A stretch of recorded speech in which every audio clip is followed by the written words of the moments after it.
নমস্কার। WPSC food SI এক্সামের official notice PSC দিয়ে দিয়েছে। এক্সাম হবে 16 এবং 17 মার্চ শনিবার এবং রবিবার।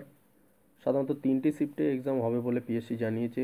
সকাল 9:30 থেকে 11টা, 12:30 থেকে 2টো এবং 3:30 থেকে বিকেল 5টা। এর জন্য অ্যাডমিট কার্ড ডাউনলোড করা যাবে 2 মার্চ 2024 থেকে। ওয়েবসাইটটি হলো psc.wb.gov.in।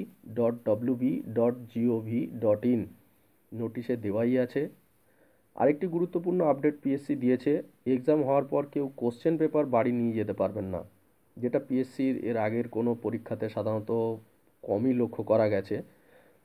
প্রত্যেকে অবশ্যই 2 মার্চ অ্যাডমিট ডাউনলোড করে নেবেন এবং অ্যাডমিট কার্ডে দেওয়া ইনস্ট্রাকশান খুব ভালো করে পড়ে নেবেন এবং সেগুলো ফলো করবেন।